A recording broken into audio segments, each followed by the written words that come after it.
Well, welcome back to Bring It Home, where we take the concepts of homeland security and national security and try to bring them home to you. Last in this series, we took a look at Clausewitz and his thoughts on the nature of war.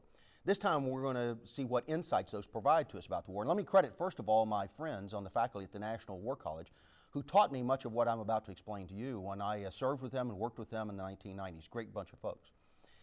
We're going to present you today with three insights that Clausewitz offers into war. Remember, he was the great theorist of war out of the 19th century, based on his experiences in Napoleonic War, sat down to think about it hard, and gave us some concepts. And the concepts we looked at last time are that war is very complex.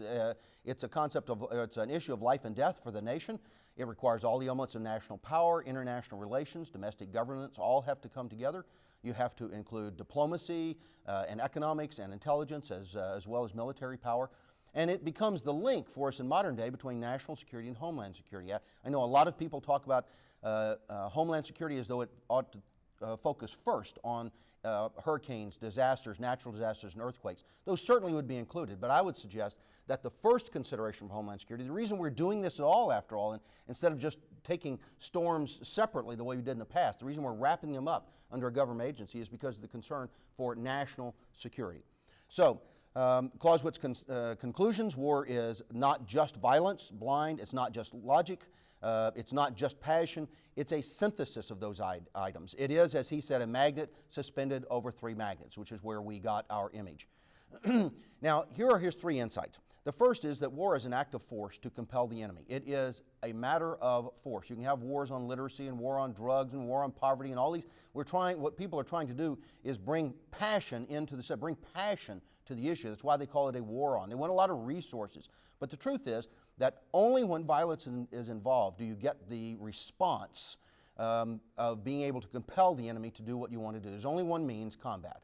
Threat and the force of threat, he argues, are the basis, and this is an interesting point. Kind people, he says, cause the worst mistakes. Why is that? Because, he says, what's important is to get the war over with, to win it. And frequently by trying to be kind in your targeting, now he's not talking about whether it be legal or not, but in being kind in your targeting, he says, you will prolong the war, and that's a mistake. The implication, and many people have rejected his teaching and said that's too bloodthirsty, but the implication that he's trying to focus on is that crossing the line into war is a big deal, and failure to understand that can be catastrophe to a nation. You should not engage in a war haphazardly or as an afterthought.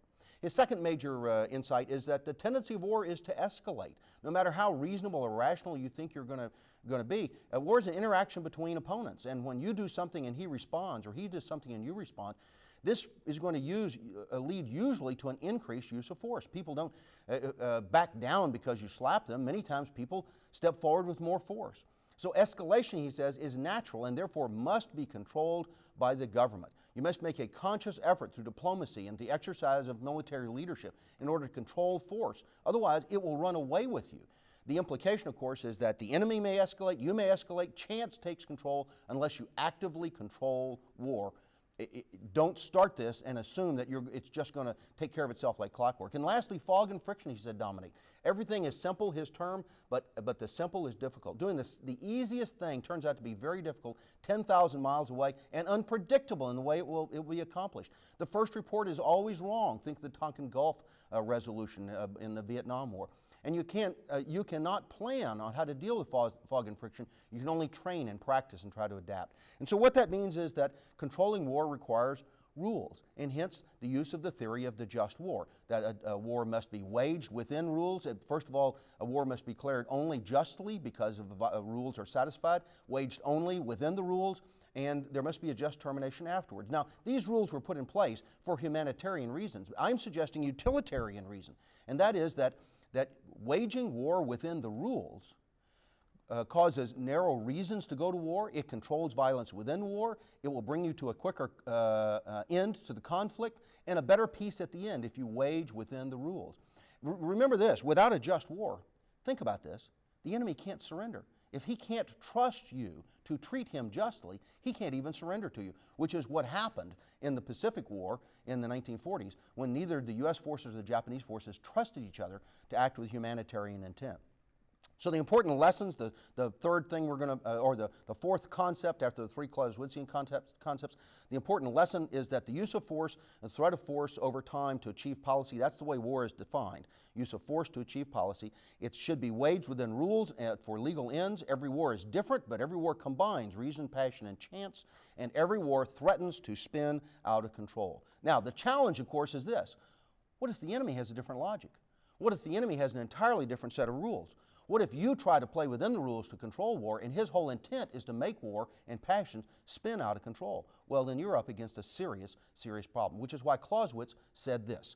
The first, supreme, most far-reaching act of judgment that a statesman and commander have to make is this: to establish the kind of war upon which they're embarking. Don't mistake it for something else. Understand the kind of war upon which you're embarking. Well, we hope you found these insights into war interesting and will join us for more on Bring It Home, where we take the concepts of homeland security and national security and bring them home to you. You can find more on our website, homelandsecurity.tamu.edu.